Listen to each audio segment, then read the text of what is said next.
Session 333, Chapter 3, Verse 11.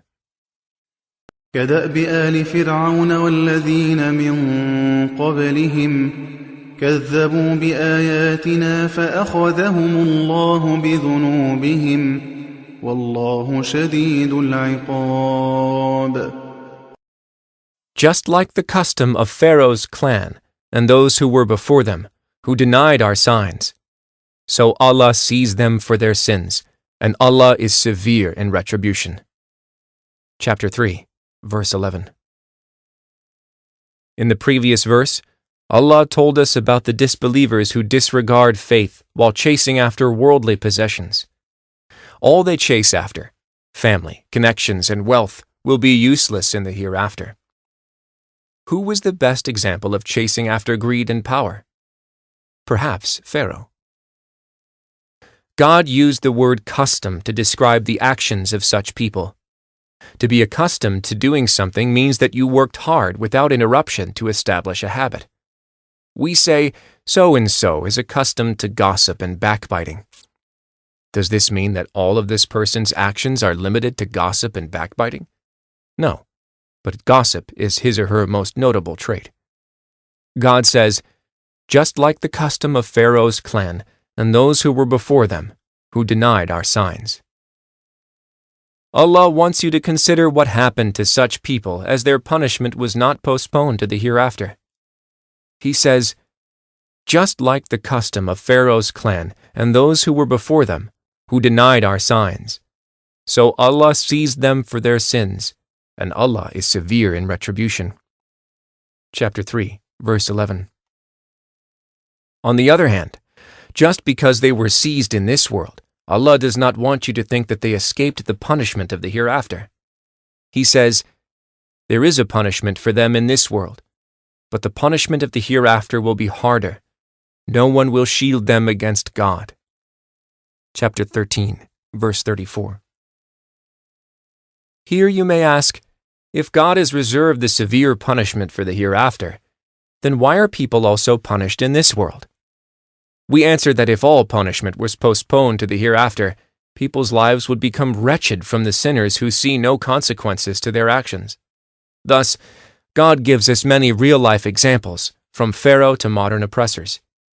Anyone who makes a habit out of greed and transgression is subject to God's retribution, and such punishments are not limited to ancient history. Listen to God's words. By the dawn, by the 10 nights, by the even and the odd, and by the passing night. Is this oath strong enough for a rational person? Have you considered how your Lord dealt with the people of Ad of Iram, the city of lofty pillars, the likes of which has never been made in any land, and the people of Thamud, who hollowed out the rocks in the valley, and Pharaoh of the stakes in the ground? All of them committed excesses in their lands and spread corruption. So your Lord poured a scourge of punishment over them. Behold, your Lord is always on the watch. Chapter 89, verses 1 through 14. Our Lord is always on the watch for people who make denial, greed, and transgression their custom. Allah will reward their behavior with severe punishment. When you hear the words guilt and punishment, you immediately think that a crime or sin was committed. But there is something else I would like you to think about. Before sin and crime, there must be laws and teachings that specify which acts are criminal and sinful. There is no sin without a text. A person cannot be punished except by a pre-existing law clarifying what is considered a crime.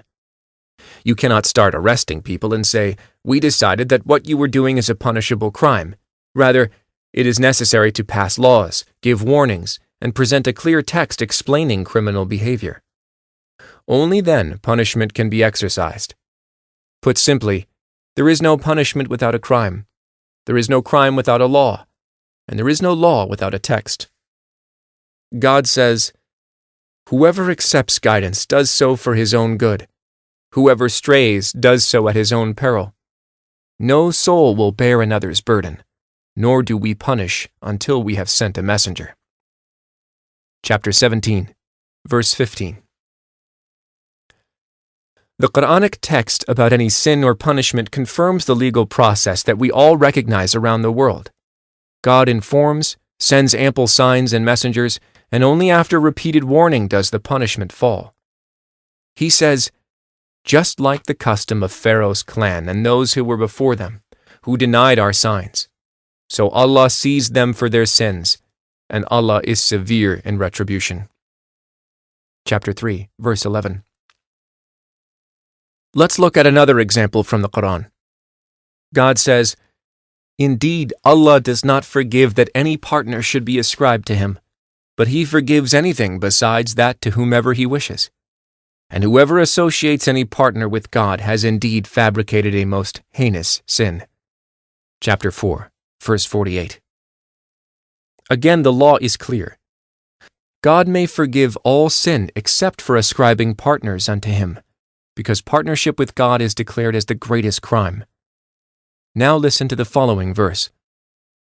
Say, "My servants who have committed excesses against their own souls, do not despair of God's mercy. God forgives all sins. He is truly the most forgiving, the most merciful." Chapter 39, verse 53. Some people claim that there is an inconsistency. In one verse, God proclaims that He does not forgive ascribing partners to Him, yet in the second verse He says, "Do not despair of God's mercy.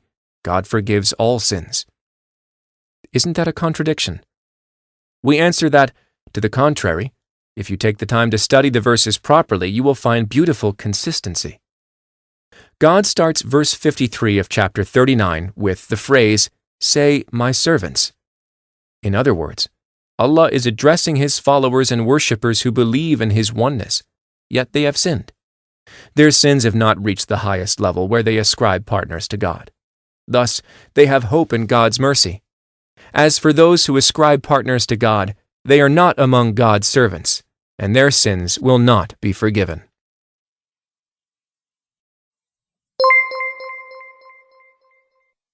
The Prophet, peace be upon him, said, "Convey my teachings to the people, even if it is only a single verse."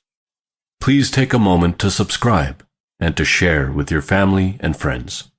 Visit us at www.QURANGARDEN.com.